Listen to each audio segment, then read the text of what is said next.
welcome to Wake Up and Live with the Arts.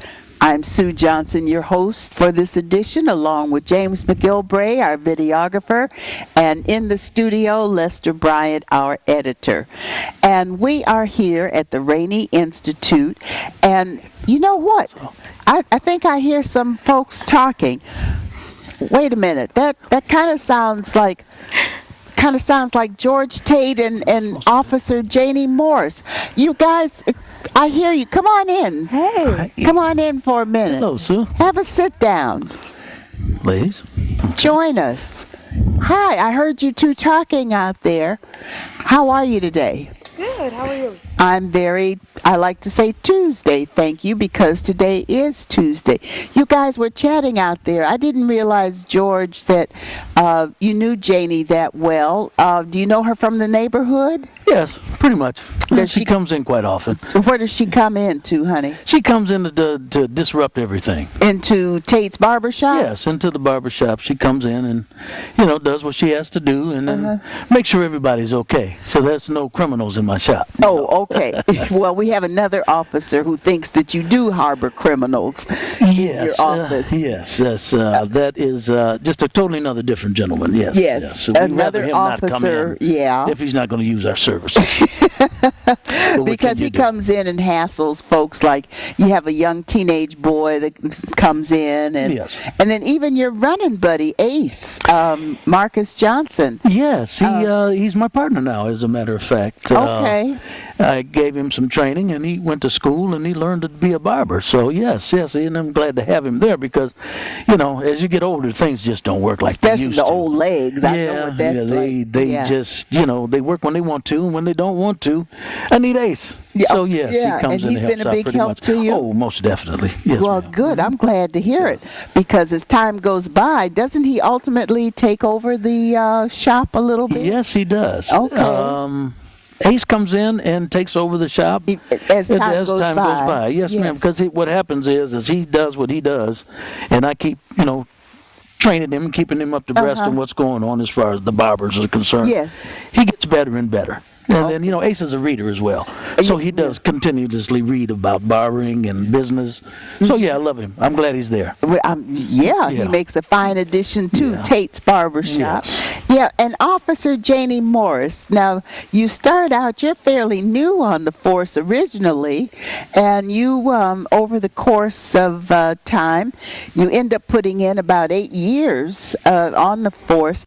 So, Officer Morris, what's it like being on a police force such as the one in Jefferson City? That is a touchy topic. I can say being a black female cop, one, there's not many females on the force, so that is an accomplishment in itself. And being a black cop, especially in this neighborhood, you have a continuous divide between what you were raised around and what you believe in, your morals, your values, and what they expect of you on the force. First contact is when I first came on the force. I'd seen a few things that I wasn't too sure I particularly cared for, and it kind of changed my outlook on what my next year on the force would be. But like I said, it's just a continuous battle between your culture and your career. And not only that, but it becomes more obvious because your partner, Katie O'Neill, she has some interesting perspectives. Yes. As she is a cop who plays kind of a tough gal on the force, with kind of some interesting perspectives. And this is what the play Black and Blue Rhapsody is all about, is police and community relations and what can be done, if anything, about improving the relationships between the police and African American neighborhoods. Now, George, Tate, how did you come to interact with Officer O'Neill? It starts way back with Connor O'Neill, and when you first, get your shop, and he's kind of a guy with certain perspectives also, is he not? Yes, he is. Connor O'Neill is one of those type of policemen that he thinks he runs everything. Mm-hmm. You know, this is his area, this is his neighborhood, and whatever we do, if it's not up to snuff with him, then he wants to arrest you and put people in jail and just really wreak havoc in the neighborhood. And of course, back in 1968, even more than today, it seems that police had a lot more license or leeway to kind of do it their way. Yes, where now, hopefully, there are a few safeguards. However, that's not always true, is it? No. And what ends up happening with him, it breaks down to his son and then also his granddaughter, whom is taken over at this time. But she kind of continues the realm of the, quote unquote, would you say, prejudice, yes, with the police and the neighborhoods, with black folks and African American people. Well, back then we were black, or we were Negroes back then. We had a bunch of colors. Yes, we did. Yes. And then at the same token, they treated us like they owned us. Yeah. And rightfully so at that time. So as we go on and we proceed, we still were able to get our voice off, but we had to be very careful. Yes. Because they were really kind of, some of them were gun happy and some of them were, wanted to put you in jail and beat you up while you're in jail. Yeah. But at the same token, nowadays, as it comes on, is a little bit more, you have to be more apt to the neighborhood and the children. And this play addresses this whole concept of nothing changes but the date. That's the question. I mean, when you look at local, national news, I mean, you take everything from locally to Tamir Rice. Earlier, it was Trayvon Martin. Sandra Bland. Sandra Bland. There's just all kinds of issues still happening today. And it's not every day that you do hear that the police are called to task about their behavior. I was pleasantly surprised in the recent news, and I'm not sure because Texas is famous for getting into situations, or was it Detroit? But do you remember the story about 2 or 3 months ago where a cop walked into a home and killed a black man? And she was brought up on charges. She was indicted. Now, I don't know what happened with that story, but that was a step that she even got as far as an indictment. Yeah. Because often, I have found over the years, I find it very odd, and it still goes on, that the police review boards review their own cops.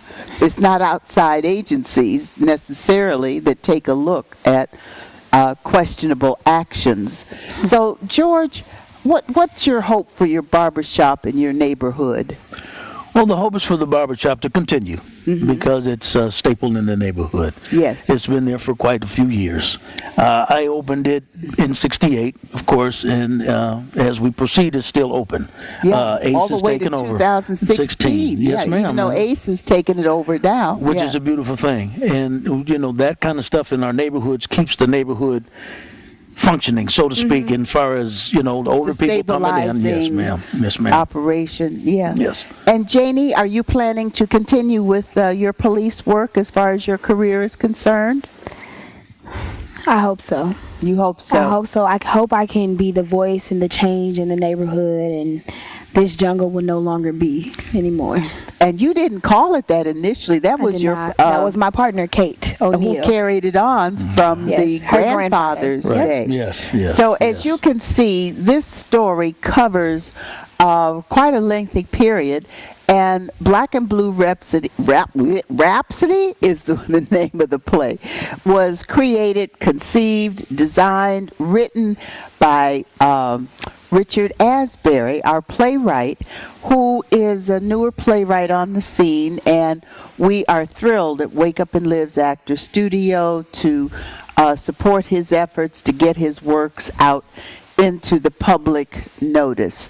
On that note, we encourage you to go to Richard's email address, a.z.asbury, ASBURY, 2015 rainey@gmail.com, or give him a phone call at 216-225-3429. And this will be on the screen, so you'll have time to copy it. Get your tickets now for Saturday, June 1st, 7 o'clock p.m., Sunday, June 2nd, 3 o'clock p.m., right here at the beautiful Rainey Institute at East 55th, 1705 East 55th. Jennifer Harris is the executive director. And we also, knowing that it'll be after dinner on Saturday and after church on Sunday, the Teen Leadership Program here at Rainey is running a pre-show concession. So bring your dollars and your change to, support this group, the teen group, with getting your chips and your sodas and what have you, because what it does, it helps them, the Teen Leadership Program, raise funds for them to go on field trips dedicated to arts and culture, which is what Rainey is all about.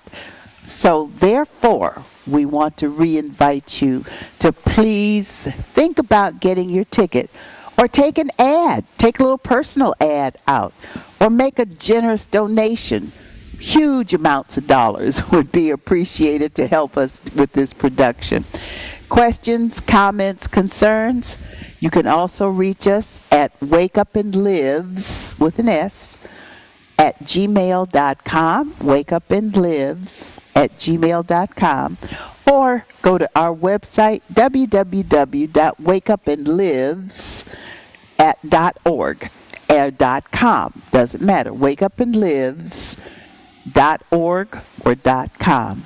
You'll find all the information you need about Black and Blue Rhapsody by Richard Asbury, and we want to see you either Saturday, June 1st or Sunday, June 2nd, right here at Rainey. So till then, be sure to wake up and live with the arts every day, and treat your neighborhood barber owner and police officer very nicely. See you next time.